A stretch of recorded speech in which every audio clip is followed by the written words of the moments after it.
கண்ணன் எப்படி குழல் ஊதினா? அந்த இடது தாவாங்கட்டைய கண்ணன் எப்படி வச்சிருக்கானா, இடது தோளோட சாய்த்து இதை நல்லா கவனிக்கலாம். கிருஷ்ணன் குழல் ஊதும் போது பார்த்தேன்னா இந்த தாவாங்கட்டை இந்த தோள் பக்கம் வந்துடும். இப்படி வச்சுட்டு தான் கண்ணன் புல்லாங்குழல் ஊதுவது வழக்கம். ரெண்டு, கண்ணனுடைய ரெண்டு கைகளும் ஒண்ணு சேர்றதாம். அப்படியே நினைச்சுக்கோங்க. புல்லாங்குழல் எடுத்து ஊதும் போது பார்த்தா கண்ணனுடைய ரெண்டு திருக்கரங்கள் பக்கத்து பக்கத்துல வந்துடும். அதனால இரு கை கூட ரெண்டு கைகளும் ஒன்று சேர்ந்து விட்டன. அப்புறம் புருவம், ரெண்டு புருவம் இருக்கே, கண்ணன் குழல் ஊதும் போது இந்த புருவங்கள் வளையுமா, அப்படி நெளிந்து மேல் நோக்கி வளைகிறது. இது மூணாவது மாறுதல். 4, கிருஷ்ணனுடைய வயிறு குடம் போல தெரியறதாம். என்னப்பா இது, கிருஷ்ணன் எவ்வளவு ஸ்லிம்மா இருப்பார், நமக்கு வேணா அப்படி இருக்கும்.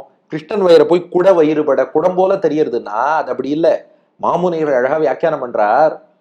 புல்லாங்குழல் ஊதும் போது வயத்திலேருந்து அந்த வாயுவை நன்றாக உள்வாங்கி அந்த துளைகள்ல செலுத்தணுமா. அந்த காற்றை நன்றாக அடிவயத்திலேருந்து குழல்ல உள்ள துவாரத்துல செலுத்தினால்தான் இசை நன்னா வருமா.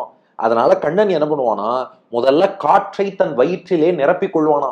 வயத்துல காத்த நிரப்பிண்டு அதுக்கப்புறம் அந்த புல்லாங்குழல் வாயிலாக வெளியிடுவானா. அப்ப அந்த காற்றை வயத்துல நிரப்பும் போது வயிறு குடம் மாதிரி ஆகும் இல்லையா. ஆகையினால குடம் போல் வயிறு காற்றால் நிரம்ப திருவாயை குமிச்சு புல்லாங்குழல் ஊதுவான் இல்லையா. அப்படி குவித்து ஊதும் போது என்ன ஆகும்னா, பொதுவாக நாம வாய் இப்படி இருக்கும்போது வாயோட ரைட் ஆங்கிள், வலது ஓரம் இடது ஓரம் நன்னா விலகி இருக்கும்.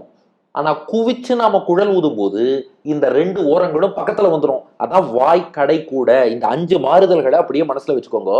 இட அணரை இடத்தோளோடு சாச்சுட்டான், ரெண்டு கைகளையும் சேர்த்துனுட்டான், புருவத்தை வளைச்சு மேல் நோக்கி உயர்த்திட்டான், வயத்துல காத்த நிரப்பி குடம் போல ஆக்கிட்டான். அத்தோடு வாயின் ரெண்டு ஓரங்கள் அருகருகே வரும்படி குமிச்சுட்டான். குமிச்சுண்டு புல்லாங்குழலை கொண்டு அந்த நாதத்தை எழுப்பினான்.